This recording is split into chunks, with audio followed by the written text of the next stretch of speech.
Ed, it is now time for satsang. Thought I fallen asleep.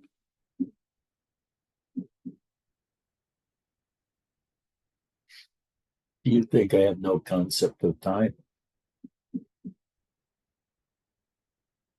You think I don't know when my own oh, fuck it.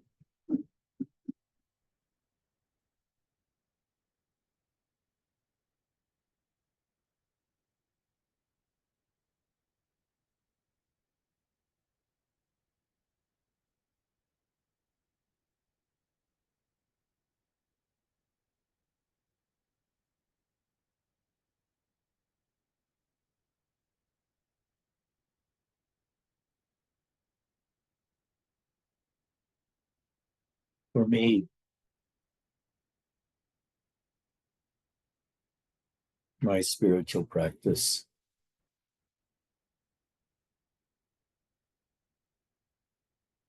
the rules of the game expressed by Ramana, Nisargadatta, and others is what we do here.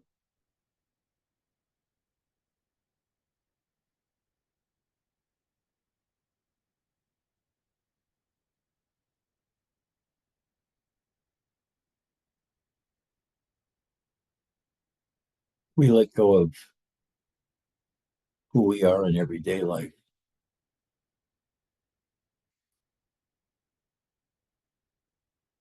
And we sink down until we fill up our chest and gut with energy.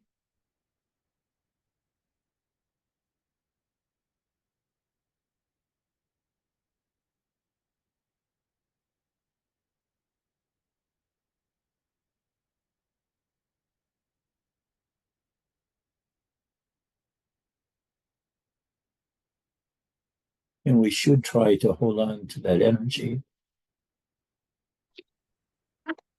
all through satsang.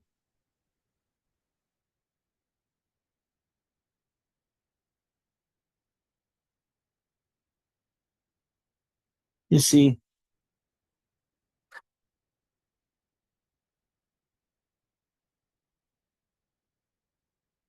Robert Nisargadatta totally discounted our everyday life as a Western person.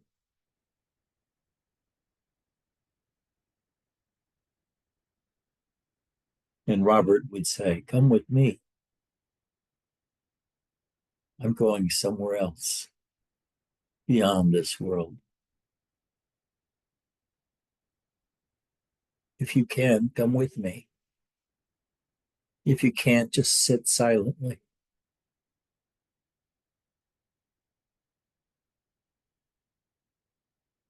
Some who have enjoyed or some who have joined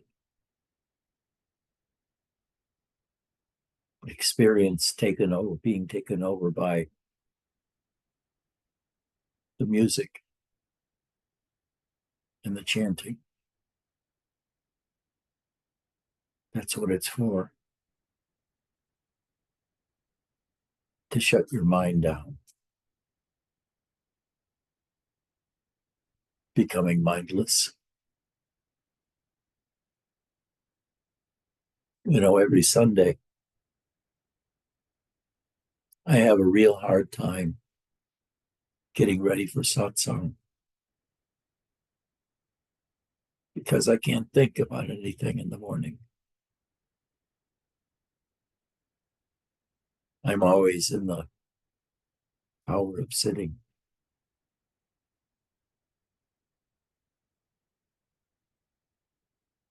So it takes a while for me to find anything to say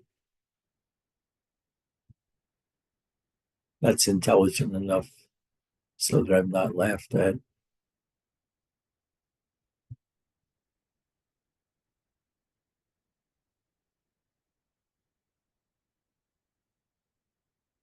But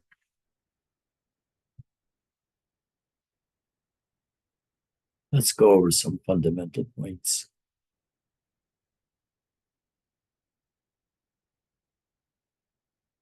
We sit in meditation basically to stop the mind. And when the mind stops, we can feel an invasion within. As energy comes into our body and into our awareness and freezes us, agape, in wonderment of what comes next in sitting meditation.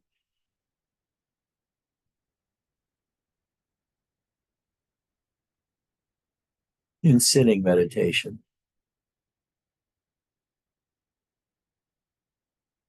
there should be nothing on your mind.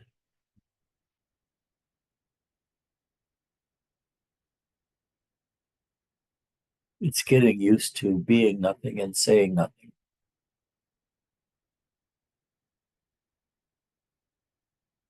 Because people with busy minds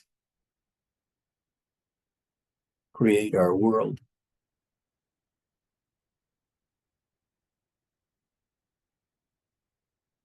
And prevent Vesselina's sails from soaring.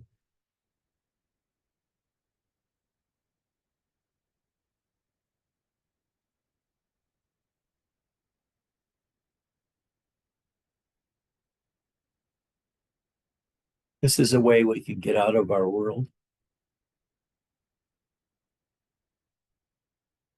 You get ready for satsang,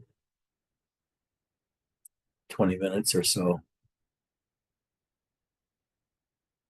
You sit in your seat in front of your screen. And if you can, you chant along with the tape. And if you can't,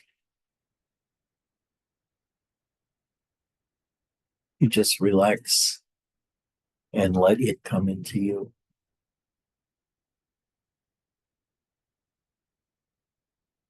What does this feel like on the inside?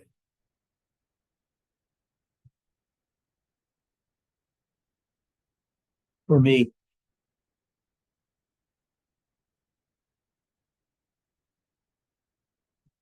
it's ecstasy.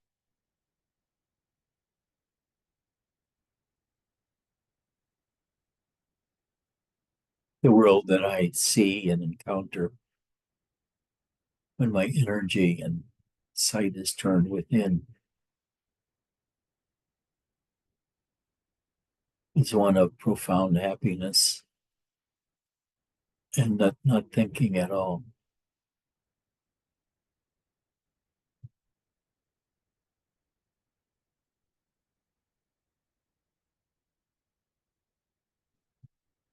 Inevitably, this is when somebody will ask a question that I don't have the slightest idea what the answer is, and too lazy to make one up.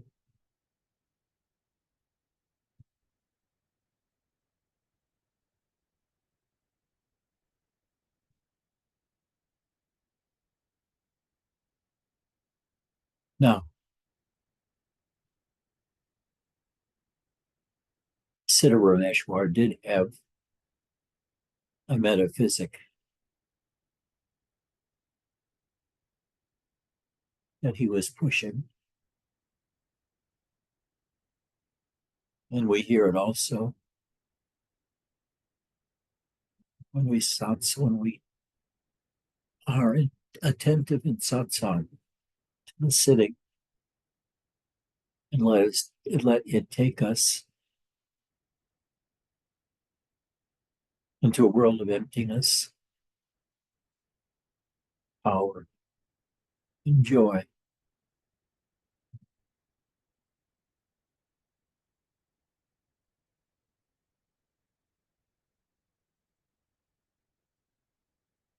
In this kind of meditative state,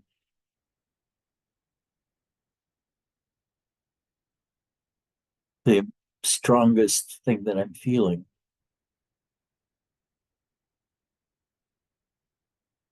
is this energy from below.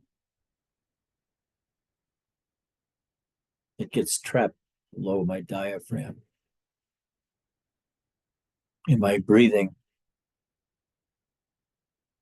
comes stilled also.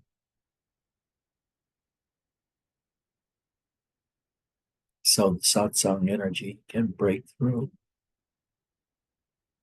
into the stillness.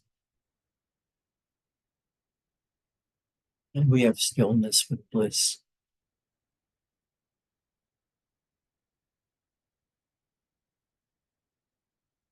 Now,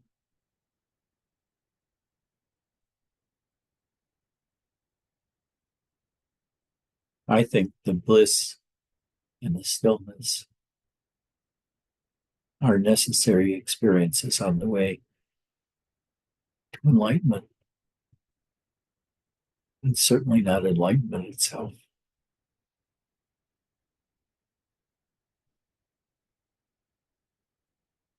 You can feel such joy sitting here and listening to the chanting.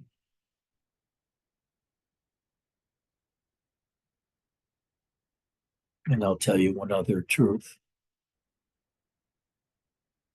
In the morning, I can't think. I've been noticing it more and more with regard to satsang here. It's hard for me to think in the morning. I feel more like saying da, da, da. I don't know what the hell's going on. Da.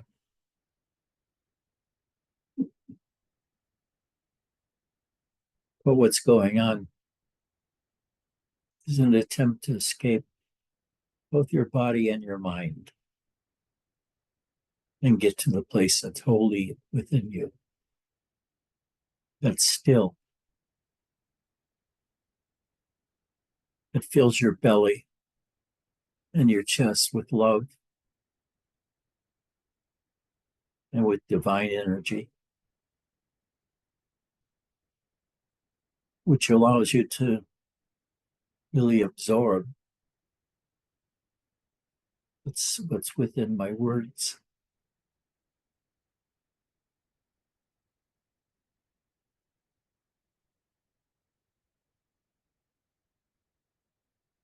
Really, I don't know what to tell you outside of the fact that I feel so much joy here with my mind stilled, yet my body being very open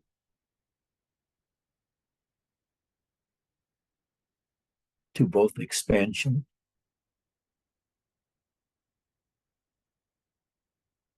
and the bliss of chanting. But I can understand someone being in the bliss, getting very angry if one of the attendees does something to break their concentration. Then they can become like devils, screaming at people to shut up. They want to go back to where they were.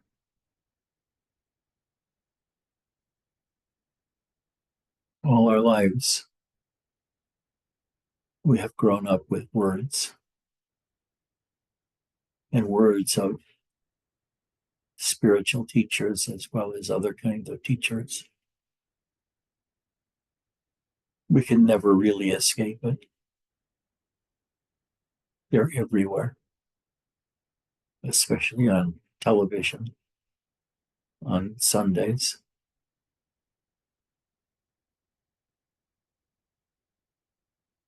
Trying to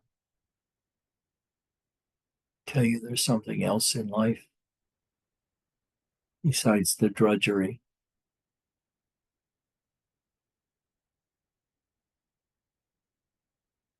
of living in this very confusing and dangerous world.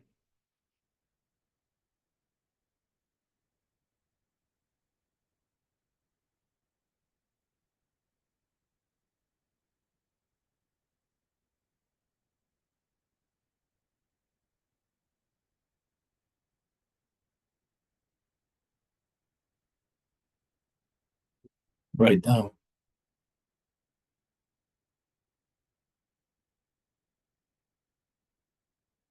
I feel kind of large space open inside of me, like one of those little balls that you get that look like it's snowing when they shake it. That's how it feels inside of me, still and unshaken.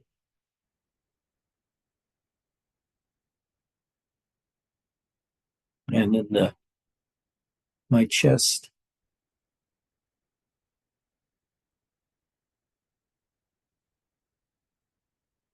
I feel such joy as it's hard to talk about. But it's not hard to ruin that joy by outside noise or somebody asking a question.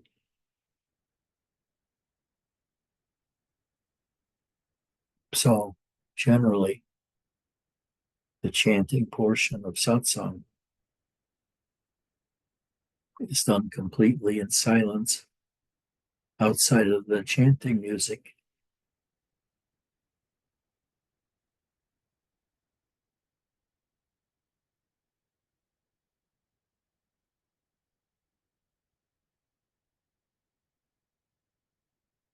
The teachings by Robert are very confusing.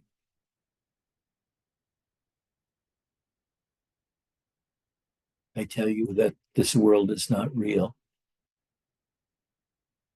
Robert tells you you don't exist at all. You're not a body. You're not a mind. So what are you? I can say you're something like a spark plug waiting for the correct blend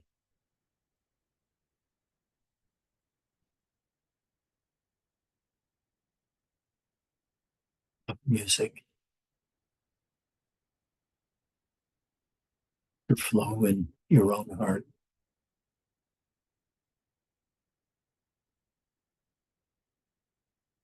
I used to be a talking teacher mostly,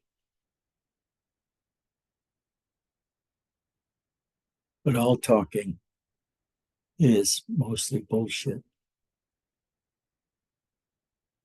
What is important is to come to satsang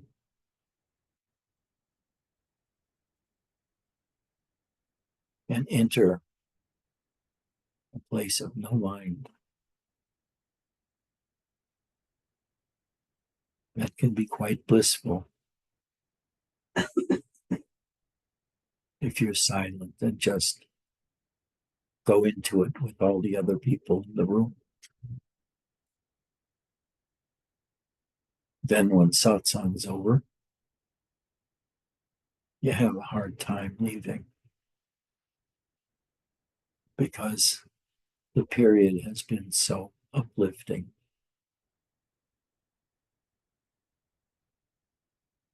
But nowhere, at no time, does anything in these teachings tell you you are enlightened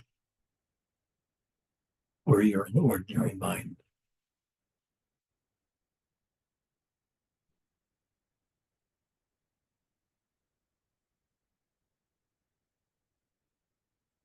That's for you to decide. Decide whether all those teachers, having spent all those years in training and teaching, were just fucking with you by talking about places beyond ordinary mind.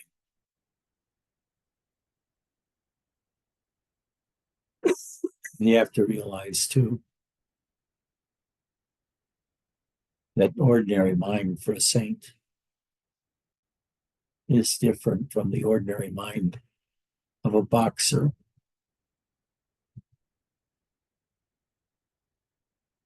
or a supermarket teller who has to meet people hour after hour in sometimes difficult transactions.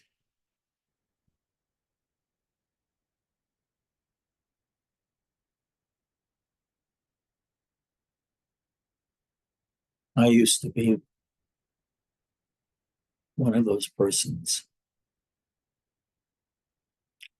who never rested in pursuit of enlightenment or in talking about it afterwards.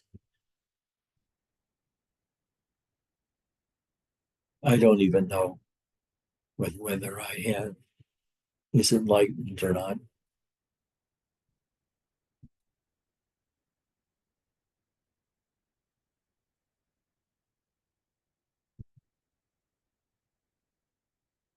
But it feels good to me.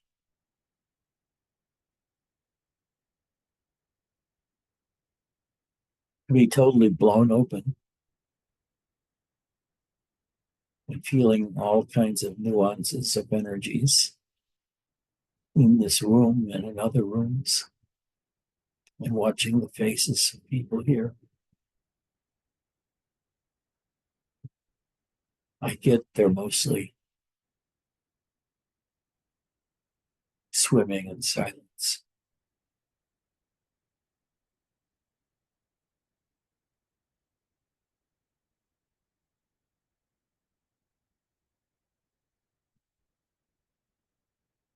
And silence is what one needs in order to stay enthralled in the chanting and in satsang.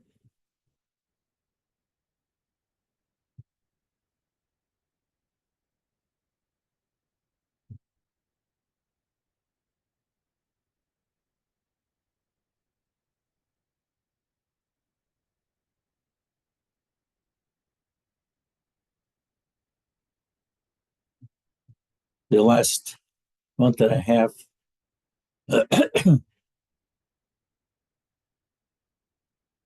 have been difficult for me in terms of physicality.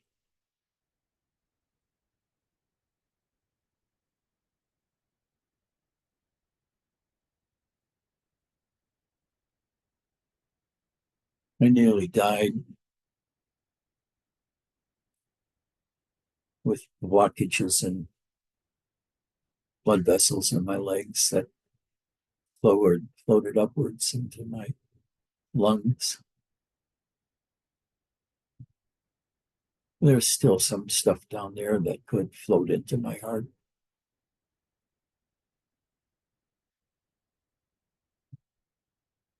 But I feel good. I feel singing. I feel whistling.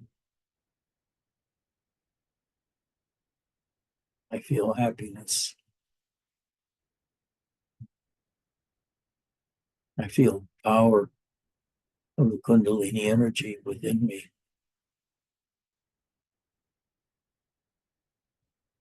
And the bliss it leaves without moving inside of me.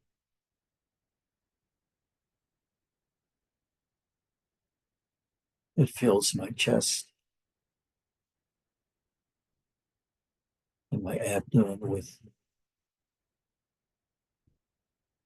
delicious energies that hold me very securely in emptiness. Now, what does it mean about this emptiness business?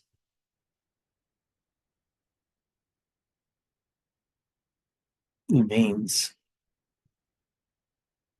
don't be fooled by words. And almost everything we do as humans involves understanding in words.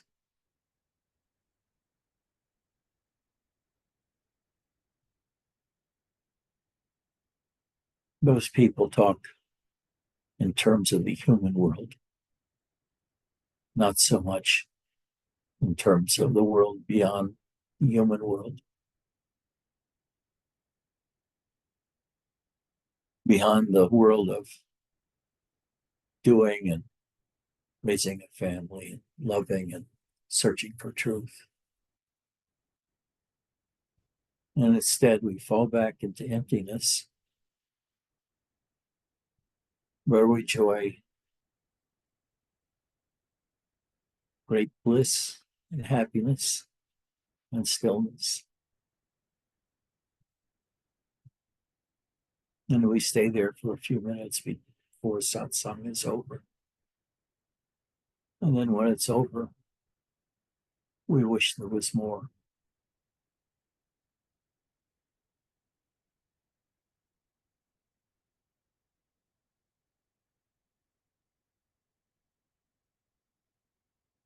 I didn't feel this all the time, that I was in spirituality, but the last 10 years or so,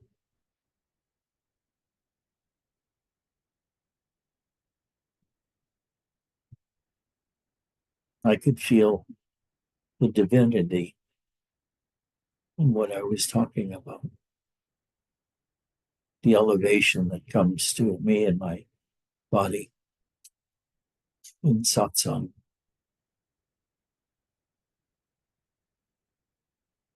When I feel the joy of my own existence and the stillness inside me, which cuts off any thinking or talking.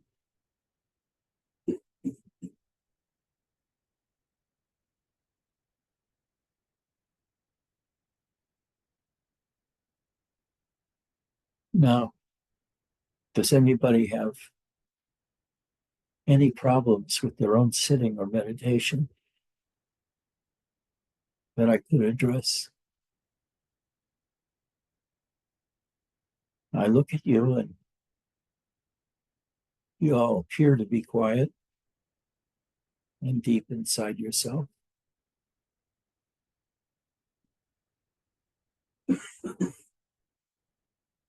But that could be because we're both deeply deluded.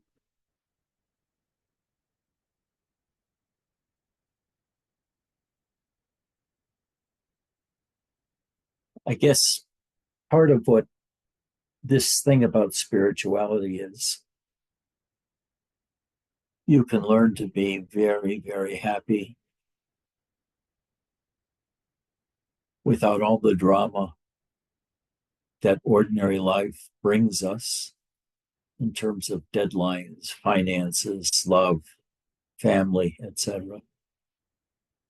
There's no rest for most people that are involved in the world, trying to make their organization grow, trying to make their own meditations go deeper, trying to understand what nothingness is like, trying to understand Nisargadatta or Robert, because they both talk alike.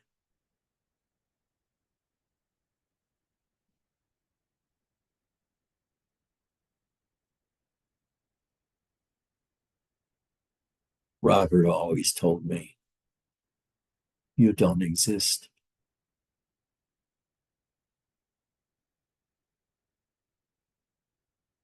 You're a figment of your imagination, which means thinking. The only thing wrong with it is the thinking mind will die along with the thinking body, and they'll be aware of it. While the monk who is silent and sitting in a deep place, trance, is always offered time in the lap of God, so to speak, of just feeling the joy of being quiet and still.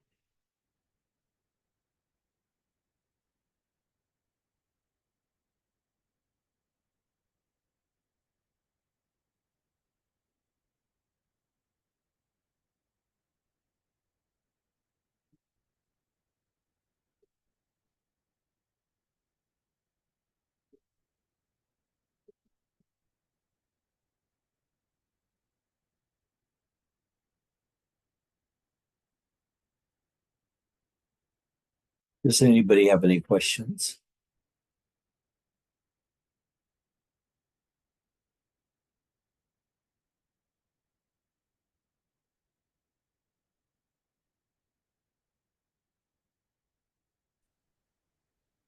Hello, hello, Edgy. It's Claudine. Hi. Hi. You know the book of Roberts about called whatever it's called, and in there's a meditation, the I am meditation. Did you ever do that? And then when you went back, if you started thinking, then you do self-inquiry, and then you'd go back to breathing in I and breathing out am. Well, I took the question seriously for a long time.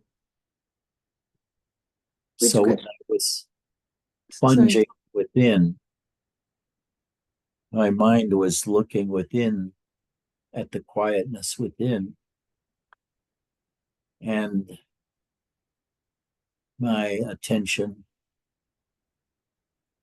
became very still, sort of balanced between the external world and the internal world. And the internal world was quiet and beckoning, and the external world was noisy and threatening. So with regard to Robert's book, it's been so many years, it's hard to remember anything that happened back then. Right. But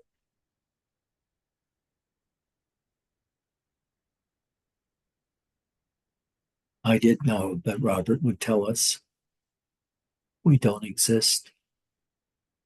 We're a mental creation of our minds. And this is something that just can't be believed by most people. And they balk at it. But if you don't react negatively to it, you get to meet the deepest and most peaceful and powerful place in the entirety of your psyche.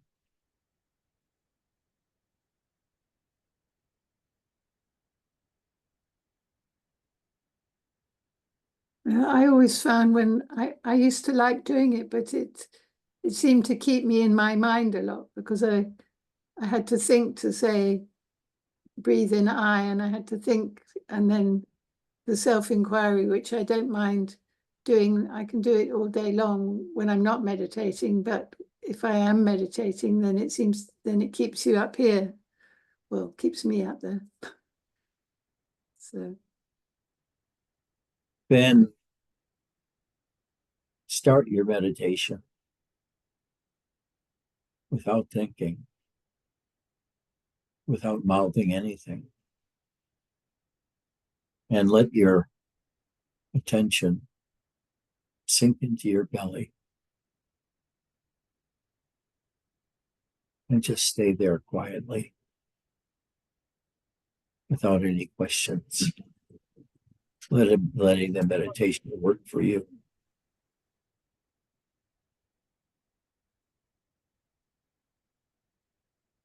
It's only about getting into silence and finding out what you need to do in silence to go deeper into yourself.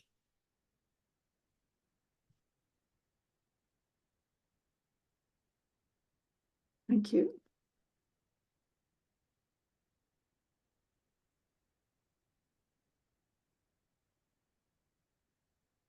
It's hard to learn how to go within for most people.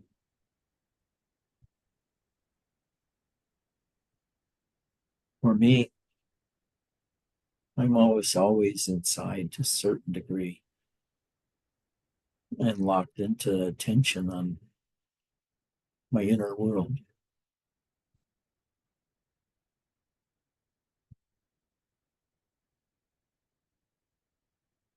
And outside of this bout 2 weeks ago, my health has been pretty good.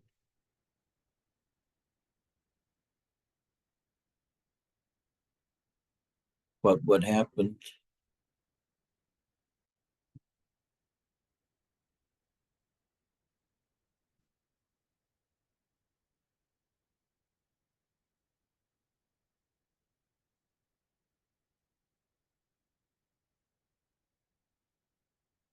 when the clots moved upwards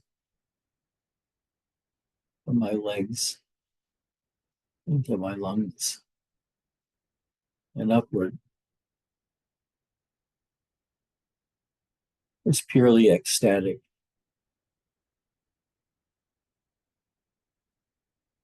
I could have died and it would have been all right.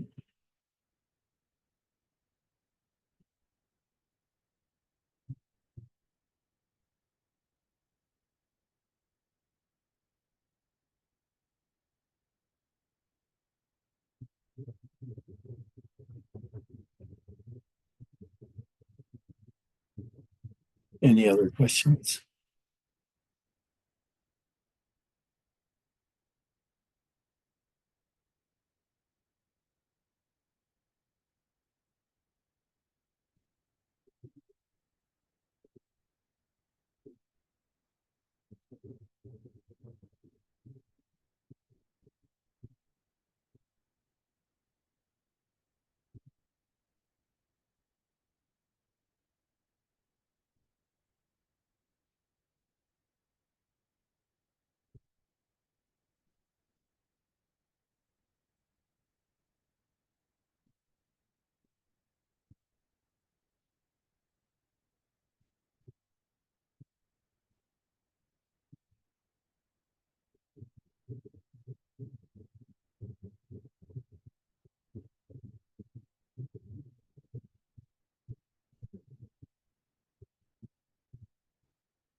On the other hand,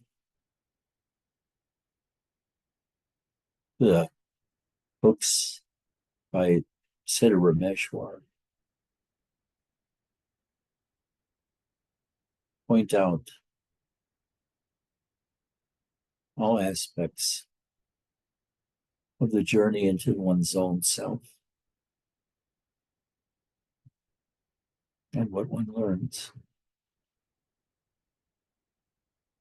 So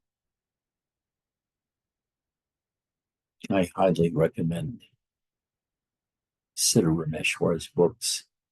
There are at least two of them that I know of, and they're both for sale on the internet.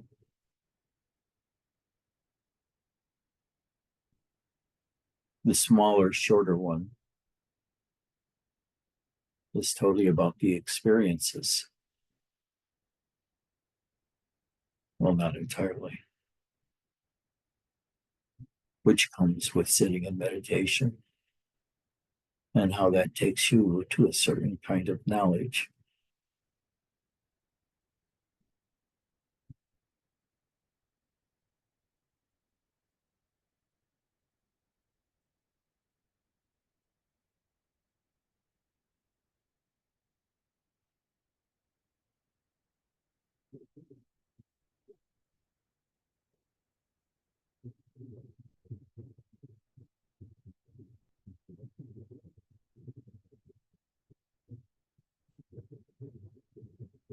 I was wondering if I switched one of the satsang days to evening, let's say Sunday evening at 7, because my mind is operating better in the afternoon. Whether that would be acceptable to most of the people here. I don't think it would be acceptable to people in Europe because it would probably be the middle of the night. Say that again. It would probably be the middle of the night in Europe and the UK. Yep. But then I'm up all night, so I suppose I could. It might disturb the neighbours. So. Otherwise. You better ask Veselina and Egerman and people who are. Maybe they can answer on their own. Yeah. Not answering tells me that they prefer the way it is.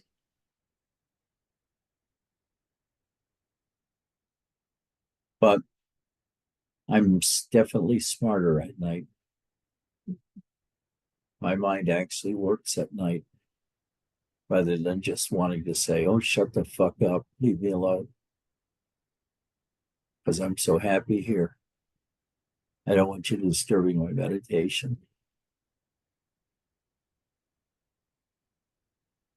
Yeah, I wake up at night as well, so I know.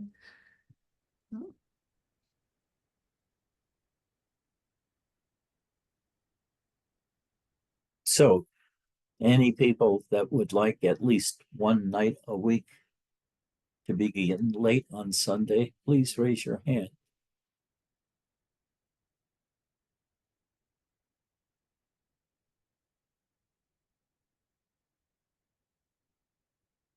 One person, unless I missed something.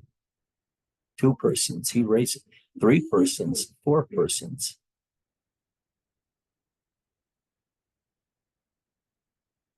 We'll have an intimate small satsang, Edgy. But We'll have just a few, perhaps, but it'll be intense. yeah, it would be okay. I'll keep that in mind. So now you begin at noon. If you made it, let's say 6 p.m. Are you more awake at like 6, 7? Is that better? 7 is better. 7 is better. So that would be 10 o'clock on the Eastern Seaboard. As I said, I wouldn't matter to me. I'll be up. I can be up. I'd come any hour.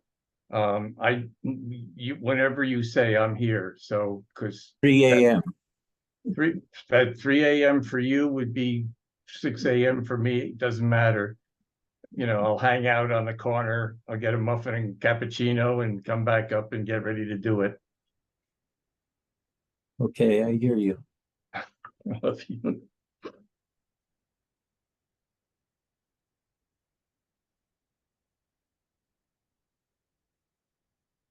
The people in Europe would be mostly left out. But they can watch the videotape later.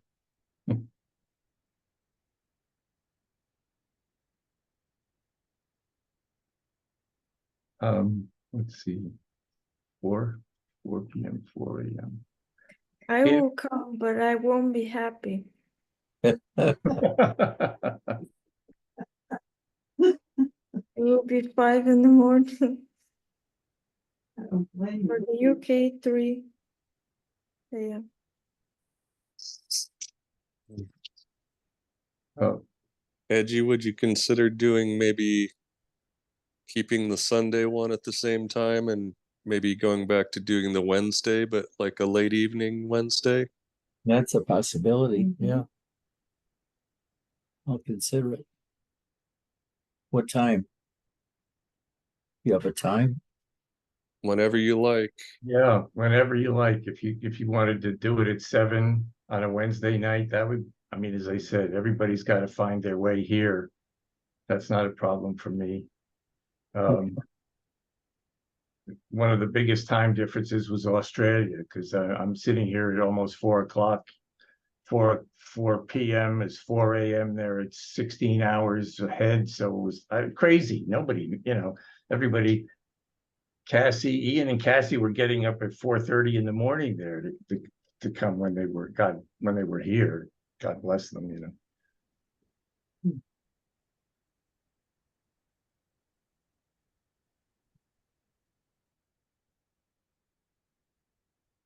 Okay.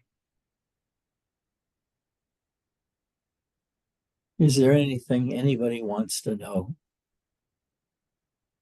that you think you don't know now that I can answer other than by saying, fuck you? Is there some question in there that might interest you? And I won't say it's a stupid question. Robert used to say, tell your stupid questions as frequently as you want to, and I'll give you stupid answers.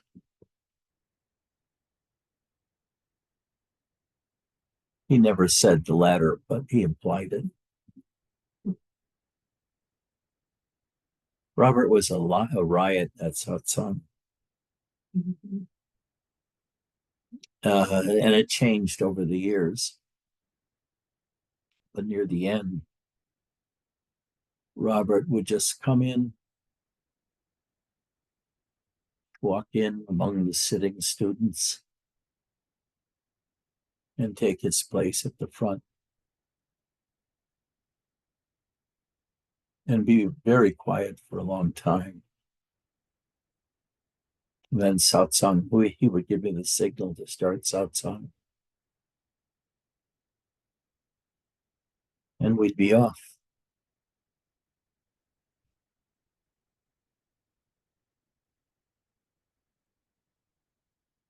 There's another thing to remember.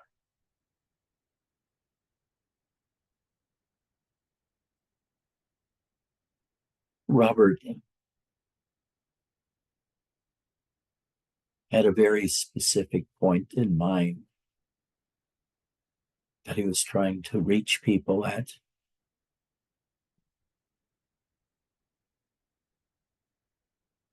And it had nothing to do with the logic of the question or the answer.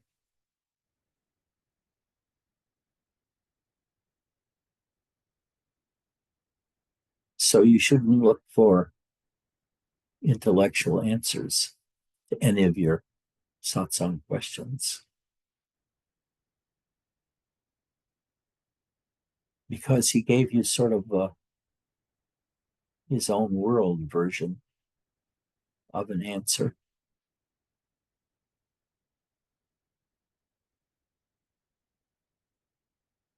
And you had to take it or leave it. He didn't screw around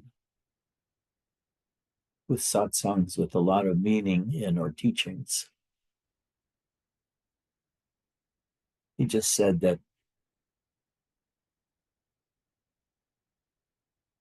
the more silence you can have, the better it is. And he wants you to get used to the silence to help your own practice. And soon you'll be coming into silence yourself in silence, and will become even more silent. But the way I practiced meditation back then was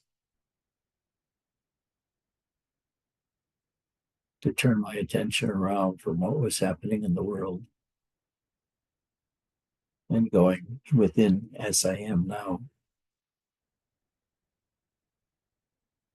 Focused on my inner bliss, which is about here, and sometimes going below that to find the emptiness below the bliss. But I was shocked to see how easy it was to get into deep bliss from even a somewhat agitated state if you just knew how to practice meditation.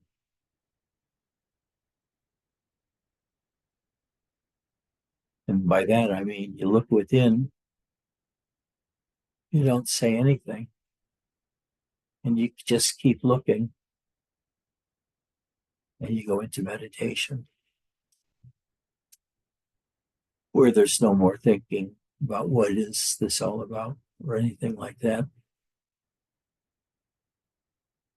It's to become motionless and silent, to give you a glimpse of your own inner power.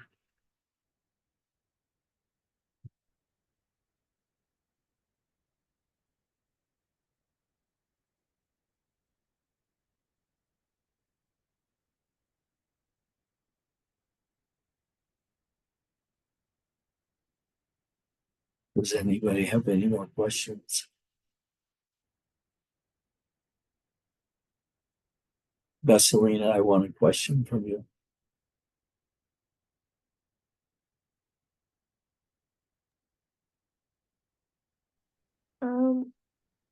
Make it from your surgery quiz.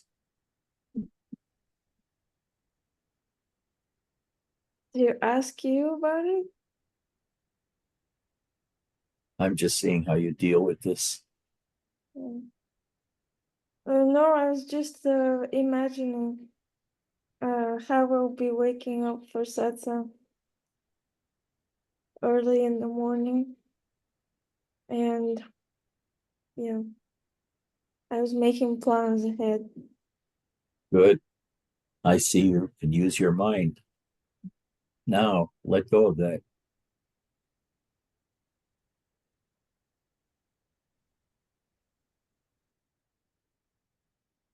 Any other questions from any other entity here?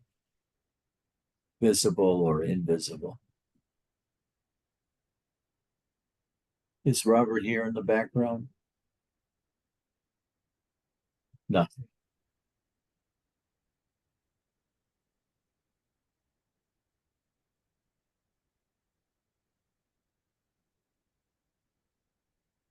Okay.